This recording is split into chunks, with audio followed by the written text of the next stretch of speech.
My mom looked me straight in the eye and said, "We just can't afford to take two, Ella. It wouldn't be fair to cancel when everything's already booked. Your sister is going on the trip. You'll understand. You always do." That was the moment something inside me finally cracked. 26 years of being the understanding one, the girl who stayed home, covered bills, cooked meals, and bought half the things in that house. And now I was supposed to smile while they sent my sister on a dream vacation and left me behind, like a spare chair in the corner. I laughed, but it came out sharp, almost hysterical. "Right," I said. "Of course, I'll understand." They thought it was just another time I'd swallow the disappointment and carry on. They had no idea that while they were packing bikinis and beach outfits, I was mentally packing something else entirely. For the first time in my life, I wasn't planning how to survive in that house.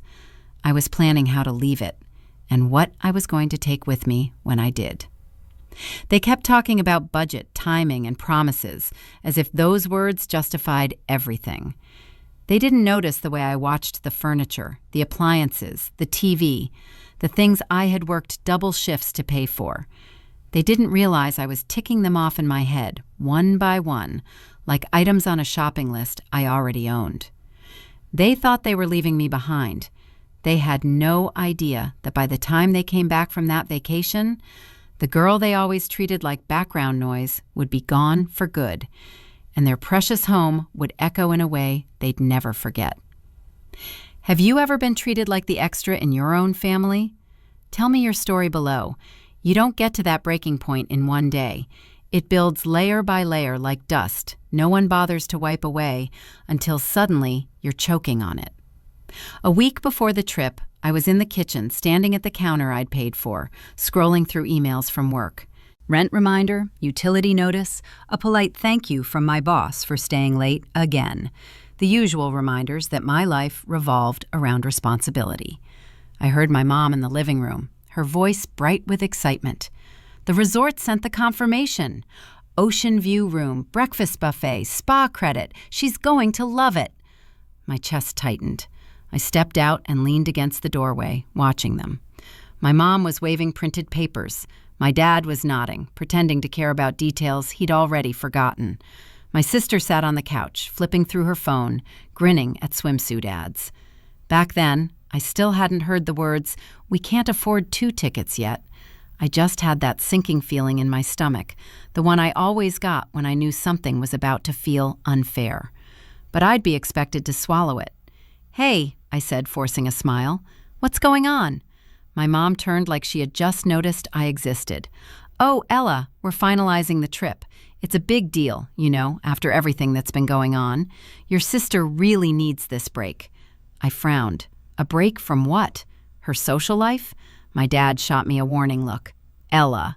One word, sharp enough to cut. I'd heard that tone my whole life. Don't make it about you. A few days later, the truth dropped out of my mother's mouth like it was no big deal. We were at the dinner table, eating with plates I'd bought from my first grown-up paycheck. My mom put down her fork and sighed dramatically. "So, about the trip, there's something we need to explain." I already knew. My skin buzzed with dread. "We wanted to take you both," she said, "but we just can't afford 2 tickets this time. Prices went up, the resort fees are crazy, and your dad's hours got cut. We had to make a choice." I stared at her. "And you chose her." My mom flinched, but didn't deny it. "We promised your sister months ago. She's been looking forward to this for so long.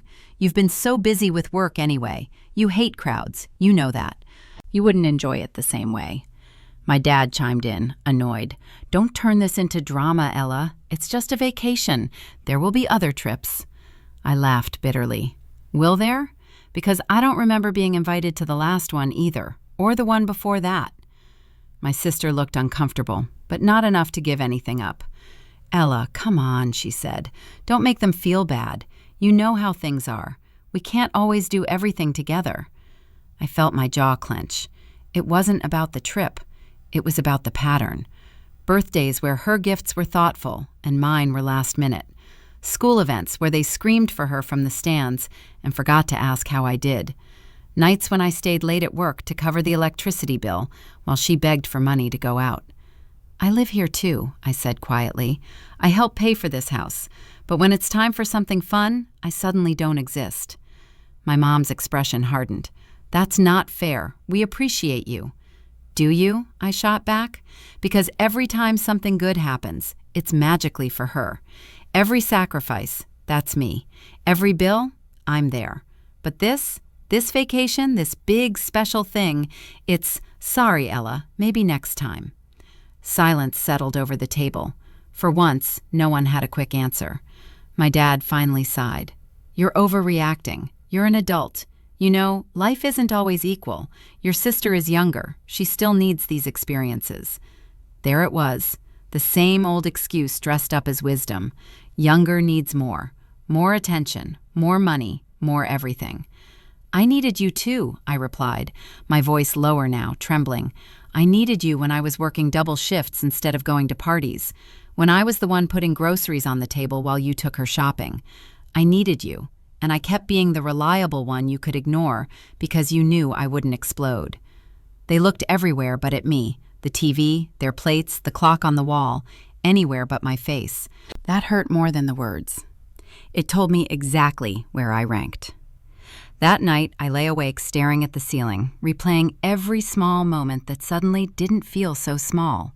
The time they forgot my college scholarship ceremony, but showed up early to my sister's cheer competition. The Christmas where my gift was a sweater 2 sizes too big, and hers was a new phone. The night the power almost got shut off until I quietly paid the overdue bill. They had trained me to be okay with being invisible. Then they threw the vacation in my face as if I wouldn't notice the pattern. Only this time, I did. And the anger didn't fade overnight like it usually did. It grew. It sharpened. It started turning into something else. Something that looked a lot like a plan. If your parents chose a sibling over you because life isn't always equal, would you swallow it or finally stand up for yourself? Comment what you'd do. The morning they left for the airport, the house felt like a stage set for a play I'd seen too many times. Suitcases were lined up by the door, laughter bounced off the walls, and my sister posed for photos in her cute airport outfit while my mom reminded her to tag the resort on Instagram. I stood near the kitchen, holding a mug I didn't even want, watching them act like this was all perfectly normal. My mom hugged me quickly, like she was checking an item off a list. Don't forget to water the plants, okay? And if any packages arrive, just put them in the hallway. We'll bring you something nice from the gift shop. The words landed like insults. I forced a smile. Sure, have fun. My dad patted my shoulder. We'll only be gone a week. Try to relax for once. Then they were gone, the door closing with a cheerful slam. Their laughter drifted down the driveway. Then the sound of the car engine faded away. The silence that followed was heavy and strangely satisfying. I set the mug down, walked into the living room, and really looked at everything. The couch, the TV, the coffee table, the shelves, the blender, the microwave, the dishes, the rug, the lamps. My furniture, my appliances, my decor. All the things I'd bought over the years because we can't afford to replace that right now, Ella, and you're the one with a stable job. I went to my room and pulled out a folder from the bottom drawer of my desk. Receipts, invoices, email confirmations, proof that these things were mine, proof that I'd been keeping this house running while they played favorites. I'd saved everything without really knowing why. Now I did. I called the moving company and scheduled a truck for 2 days later. It's mostly furniture and appliances, I told the guy on the phone. Everything I personally paid for. I'm moving into a new place. He didn't care about the drama behind it. Why would he? But when he asked, will anyone else be there? I felt a dark, calm satisfaction settle over me. No, I said, they're away. The next day, I went apartment hunting. I found a small one-bedroom a few blocks from the beach, close enough to smell the salt in the air, but far enough from my parents' house that I wouldn't have to drive past it by accident. The rent wasn't cheap, but I'd been budgeting my whole life. My bank account could handle it. The landlord, a middle-aged woman with tired eyes, handed me the lease after a quick glance at my pay stubs. You sure about this? She asked. Moving out on your own is a big step. I smiled. I've been on my own for years. This is just the first time it'll be official. On moving day, the truck pulled up to the curb in front of my parents' house. For a second, I panicked, imagining nosy neighbors texting my mom. But then I remembered they were hours away, sipping airport lattes and posting stories like everything was perfect. I let the movers in and pointed things out with a clarity that surprised even me. The couch, the TV, that bookshelf, these bar stools, the microwave, the coffee maker, the dishes in this cabinet, the silverware, the rug under the table, all of that goes. One of the guys raised an eyebrow. You sure? I held up my folder of receipts. Positive. We worked for hours. The emptiness spread from room to room like a slow, deliberate storm. The living room went first, stripped of everything but the old recliner my dad had brought from his bachelor days and refused to throw out. The kitchen lost its shine piece by carefully recorded piece, leaving behind mismatched, scratched-up leftovers that weren't worth the cost of my time. Every time the movers asked, "This too?" I checked the folder, nodded, and watched another part of my quiet revenge click into place. I left some things on purpose.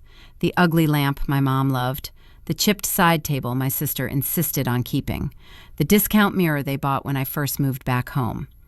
I wanted them to see the difference between what I had provided and what they had chosen. I wanted the contrast to scream at them louder than I ever could. When the last box was loaded, I walked through the house one final time. It felt hollow, but not sad. It felt honest. For the first time, the house reflected how I'd always felt inside it, like I was the one filling the empty spaces, and no one noticed until I wasn't there. At my new apartment, I watched as the movers carried everything in, transforming the blank space into something warm and undeniably mine. My couch, my books, my dishes, my TV mounted on a wall that no one else had a claim to. I signed the final paperwork with the landlord, handed over the deposit, and locked the door behind me. I didn't leave a note for my family. No explanation, no apology. They'd always acted like my contributions didn't matter. Now they were about to find out exactly how much they'd taken for granted. And I'll be honest, knowing that they would walk into that gutted house, expecting everything to be just as they'd left it, filled me with a satisfaction I had never felt before. This wasn't just me leaving. This was me taking back every piece of myself they'd quietly used and ignored.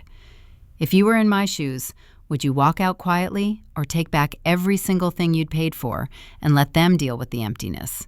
Be honest in the comments. They came back on a Sunday evening.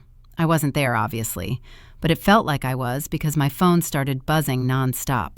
First, it was Rachel, my best friend, who lived 2 houses down from my parents. She sent a picture. My mom on the porch, keys in hand, mouth hanging open. My dad standing behind her, fists clenched. My sister frozen halfway up the steps. Through the open doorway, I could see it. The emptiness. No couch, no TV, no rug. Just the sad, faded impression of where things used to be. "Girl," Rachel texted, "they are losing it. I heard your mom scream from my kitchen."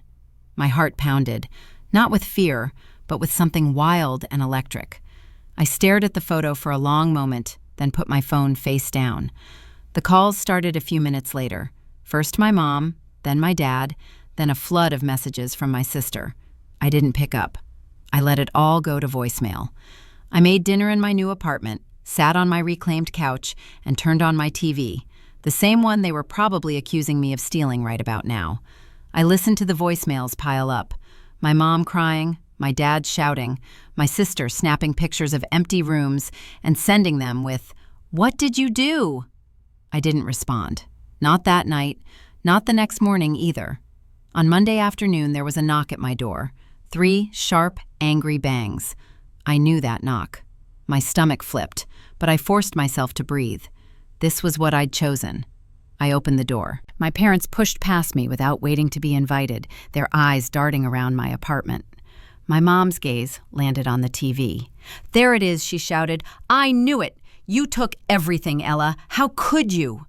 My dad's face was red. "This is insane. We come back from vacation and the house is stripped. What is wrong with you?" I shut the door calmly and leaned against it. "What's wrong with me?" I repeated. "You mean what's wrong with me taking my own stuff?" My mom spun around. "Your own stuff? Those things are for the family. You can't just empty the house because you're jealous of a trip." I walked over to my small dining table, pulled out the folder of receipts, and let it slap down on the surface. "Sit," I said. "You want to talk about what's for the family? Let's start with who actually paid for it." They didn't sit, but they didn't leave either. That was enough. I flipped open the folder. "The couch? Bought with my bonus last year." I tapped the paper. "The TV? My tax refund, split into 12 months of payments. The microwave? My card. The dishes? My first paycheck at the cafe. The rug? I saved for that for 3 months. You remember that? Or did you just assume it magically appeared because the house needed it?" My mom's mouth opened and closed like she was searching for the right lie and couldn't find one fast enough. "We were going to pay you back," she said weakly. "We always meant to." I laughed. "You've been saying that for 5 years. 5 years. In the meantime, every time the bills were tight, who did you come to? Me. Every time something broke, me. Every time you wanted to wait until things got better, me again. But when it was time for something special, something fun, something you'd remember forever, that went to her." My sister stepped forward, her eyes glossy. "Ella, okay, but this is extreme. You left the house empty. People are talking already. You made our family look crazy." Her words lit something in me. "Oh, now you care about how things look? Where was that energy when you were posting vacation selfies while I was sitting at home being told they couldn't afford 2 tickets? She flinched. My dad slammed his fist on the table. "Enough. This is childish. You want to move out? Fine. You're an adult. But taking everything? That's theft." I picked up a stack of receipts and waved them. "Go ahead. Call the police. Show them the paperwork. Tell them your daughter stole the couch she paid for. See how that goes." He glared at me, but he didn't reach for his phone. We all knew he wouldn't. He didn't want anyone else to know just how much they'd leaned on me. For a few seconds, the room went deadly quiet. This was the moment where in some families, everything would soften. Tears, apologies, promises to change. That's not what happened. My mom sank into one of my chairs and put her head in her hands. "We were so worried when we came home," she said. "We thought something bad had happened to you." "And then we see that you were worried about the furniture," I corrected. "Not me. When was the last time you were really worried about me, Mom? Not just about whether I'd cover the power bill or drive someone somewhere, but about how I was actually doing." She didn't answer. My dad stared at the floor. My sister sniffled, but I noticed she was also glancing around the apartment, taking inventory of everything I'd managed to build for myself now that I wasn't focusing on keeping them comfortable. "I'm not coming back," I said finally. "This isn't a phase. This isn't a tantrum. I'm done being the backup daughter who holds everything together so you can pretend the golden child is the only one who matters." My dad rubbed his forehead. "So what, that's it? You just cut us off over a vacation?" I shook my head slowly. "No, over years of being invisible. Over you telling me to my face that you couldn't afford to treat me like I mattered as much as her. Over you assuming I'd keep pouring money and energy into a house where I was just a shadow." My mother's shoulders shook. "We made mistakes," she whispered. "We didn't realize you felt this way. We were trying our best." "Your best wasn't good enough," I said quietly. "And now you get to live with it." They left a few minutes later, not with slammed doors this time, but with heavy footsteps and stunned silence. My sister was the last one out. At the doorway, she turned back. I'll call you later," she said. "Don't," I replied. "Not unless you're ready to talk about what you've done, too." She swallowed and left. I locked the door behind them and leaned my forehead against it, my heart racing. I expected to feel guilty. I didn't. I felt clean, like I'd finally told the truth out loud and the world hadn't ended. It had just shifted, rearranged itself around new boundaries that I should have set a long time ago. If your family stormed into your new place accusing you of stealing what you paid for, would you back down or stand your ground like I did? Share your thoughts. The fallout came fast. In a small beachfront town, drama spreads faster than the tide. By midweek, people at the cafe were whispering about that family whose daughter had moved out and emptied the house. Some told the story like I was a villain. Others, especially the ones who knew me, lowered their voices and said, "Honestly, good for her." Rachel filled in the details. "They came back furious," she told me during my break, stirring her iced coffee. "Your mom was yelling in the driveway, saying you'd betrayed them. Your dad was talking about lawyers. But then the neighbors started asking questions like, 'Didn't Ella pay for most of that stuff?' You should have seen their faces." I imagined it, and the satisfaction was almost dizzying. My parents hadn't just lost furniture. They'd lost the image they'd spent years projecting, the stable, loving family with a hardworking older daughter and a sparkling younger one. Now people were asking why their hardworking older daughter had quietly moved out and taken everything she owned. Why their house looked like it had been robbed while they were on vacation. Why the Golden family suddenly had cracks running through the middle.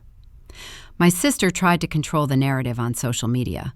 One day she posted a photo from the trip with a caption about learning who really has your back.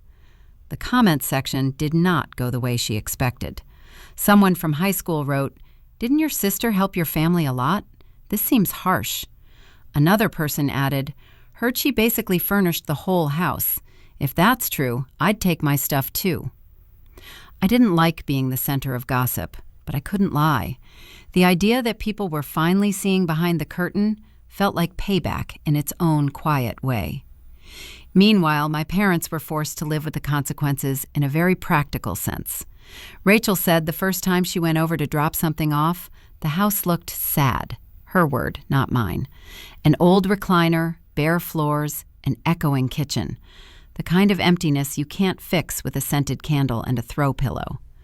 My dad complained loudly about how expensive it was going to be to replace everything. "We didn't realize how much she'd bought," he kept saying, as if that was some kind of defense. My mom snapped at him in the yard one day, loud enough for Rachel to overhear.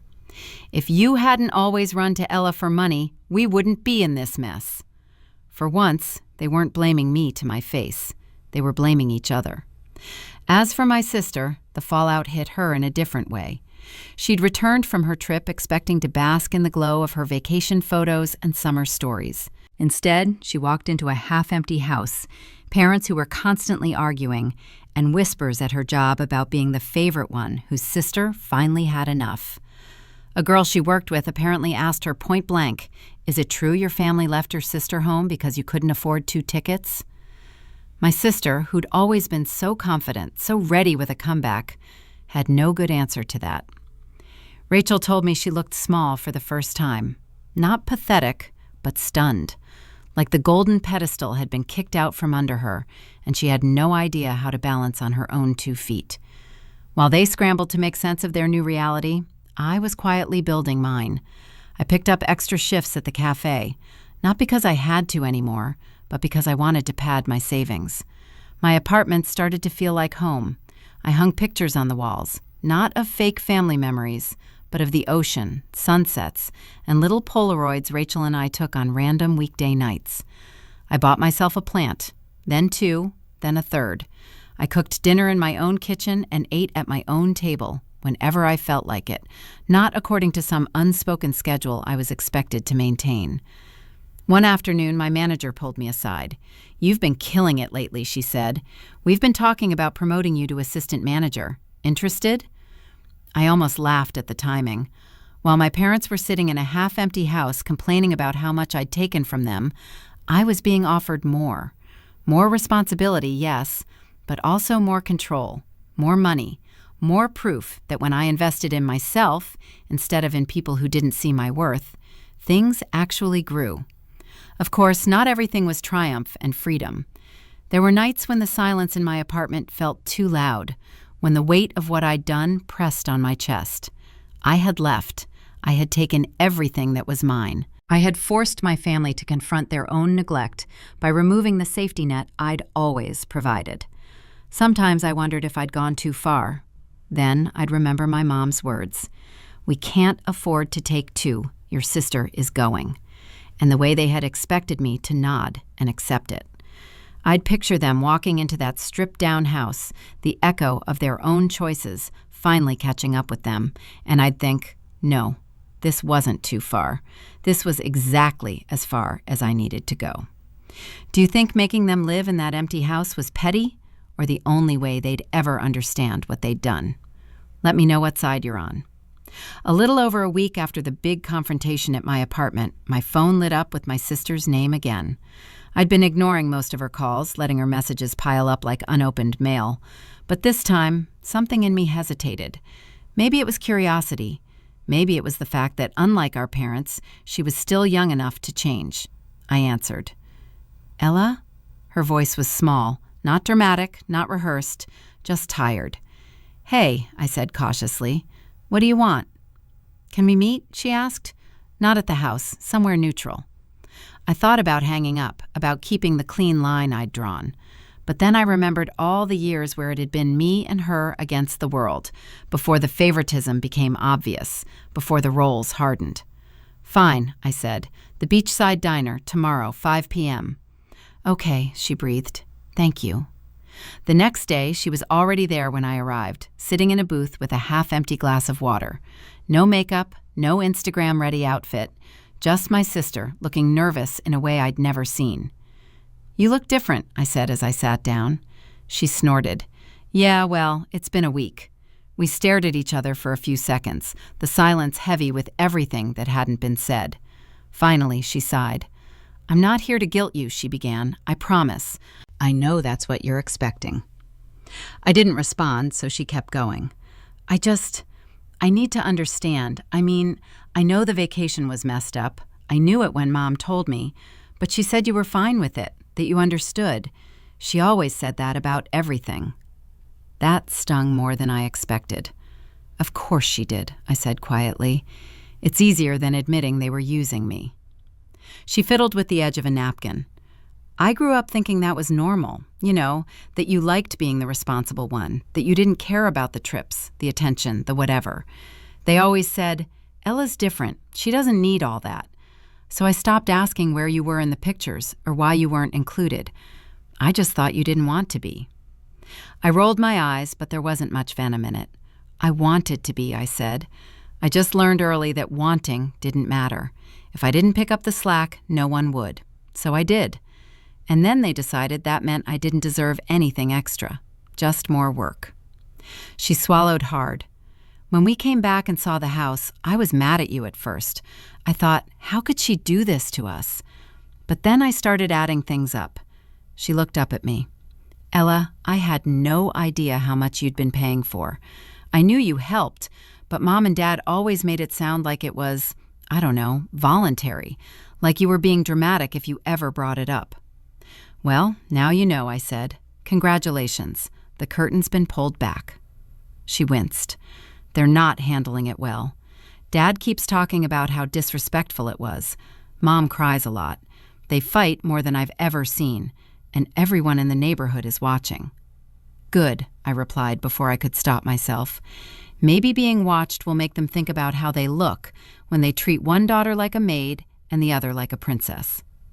She didn't argue. That surprised me. "I can't defend what they did," she said. "I'm not even going to try. I don't want to lose you because of them. I'm sorry, Ella, for every time I didn't notice or didn't ask or enjoyed something I knew you weren't invited to and told myself, that's just how it is. I was selfish. I liked being the favorite. It made me ignore how much it hurt you." Her voice wobbled on the last sentence. I stared at my sister, the girl who had always seemed so carefree, so sure the world would bend to her. For the first time, I saw the cracks, the doubt, the shame. "You benefited," I said slowly. "Even if you didn't create the system, you enjoyed it." "I know," she whispered, "and I hate that I did. I hate that I didn't stand up for you. When Mom said they could only afford one ticket, I should have refused to go without you. I didn't. I told myself it was already booked and too late to change. But the truth is, I wanted to go, and I didn't want to risk losing it. That honesty hit me harder than any excuse would have. It was ugly and real and exactly the kind of thing I'd been needing to hear. I took a deep breath. I won't lie. I wanted you to feel it, I said. The shock, the loss, the embarrassment. Not because I don't love you, but because you've been protected from consequences your whole life. I wanted you to know what it's like when someone makes a decision that benefits them and leaves you to deal with the fallout. She nodded slowly. I get that now. I really do. And I know an apology doesn't fix it, but I'm sorry. I'm sorry they chose me. I'm sorry I let them. I'm sorry I didn't see you were drowning while I was floating. We sat there in silence for a while. The waitress refilled our waters and gave us a sympathetic smile she probably didn't even realize she was giving. Outside, the ocean glinted in the fading light. I'm not ready to forgive them, I said finally. Maybe I never will, but you... I paused, searching for the right words. You're not innocent, but you're not them. And you're here. That counts for something. Tears slipped down her cheeks. So what now, she asked. Now, I said, you decide who you want to be. Their golden child who pretends this is all my fault, or the person who finally tells them the truth about what they've done. She swallowed. They're not going to listen to me.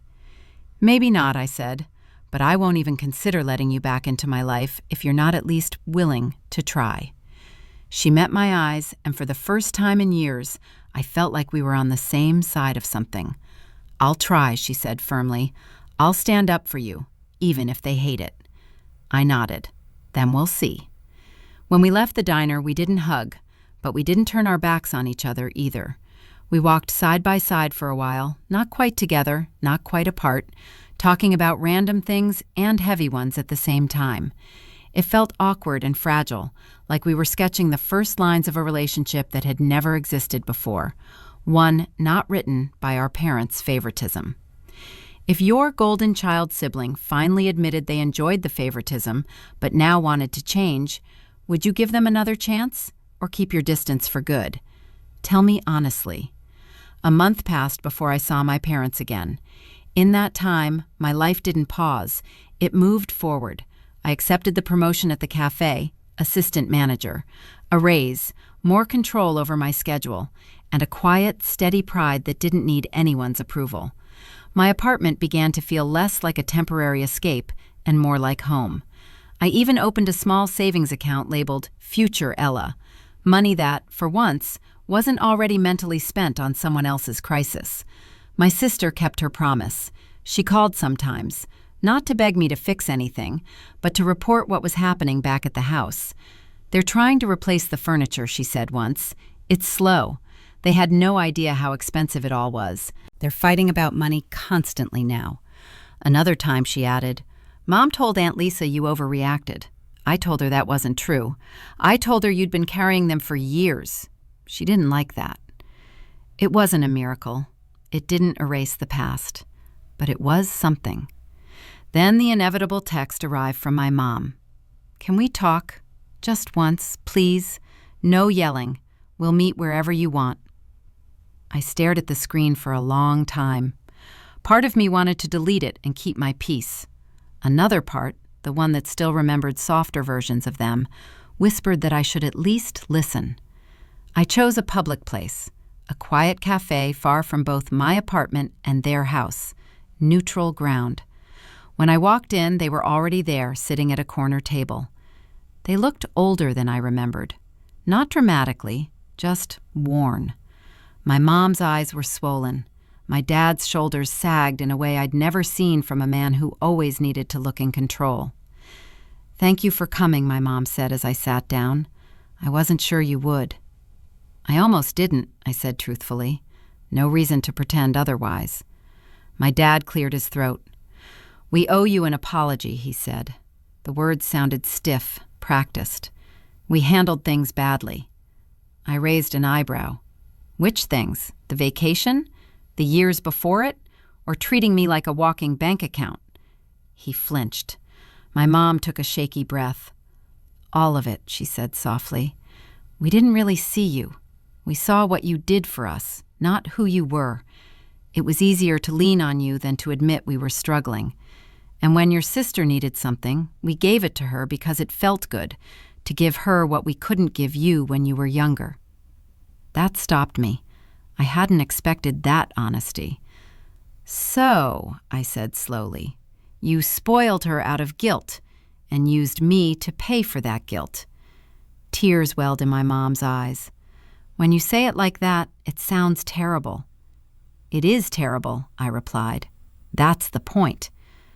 My dad spoke again, quieter this time. We were proud of you, how responsible you were, how steady. We convinced ourselves that meant you didn't need attention the way your sister did, that you were fine. We didn't realize how much we were taking. I shook my head. You realized. You just didn't care enough to stop. You chose the easiest path, and I was it. Silence stretched between us. Somewhere nearby, someone laughed at a joke I couldn't hear. Life kept moving while our family tried to stitch something usable out of years of neglect.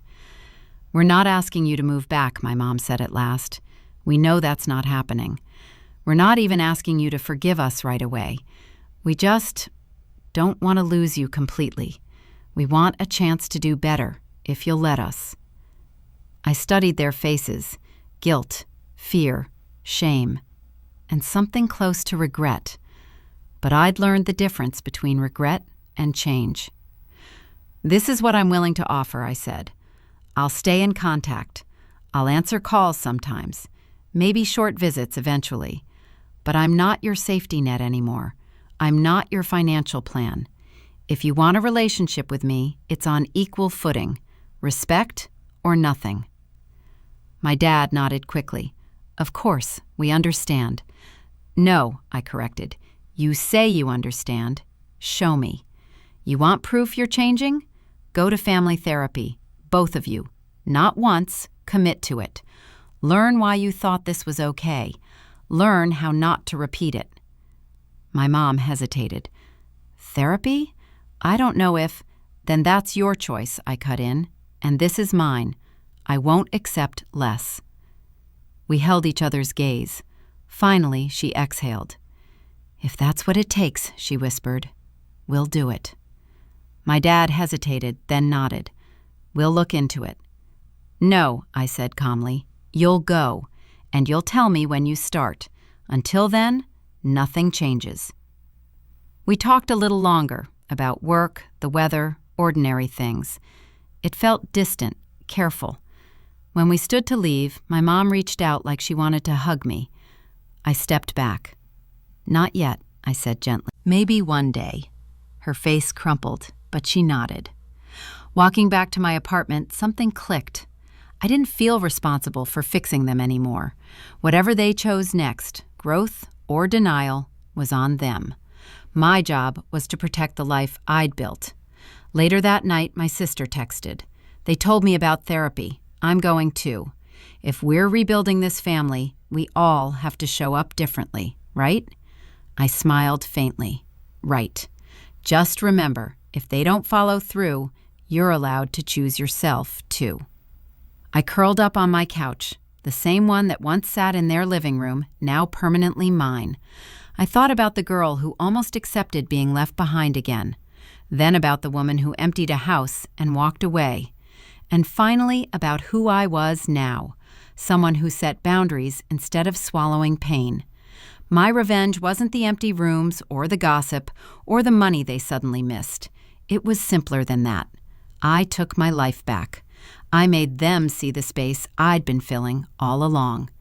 And one thing was certain. I would never let anyone treat me like the extra in my own story again. So tell me, what's the real revenge? Walking away and building a life where you're finally valued, or making them face the emptiness they created? Which would you choose?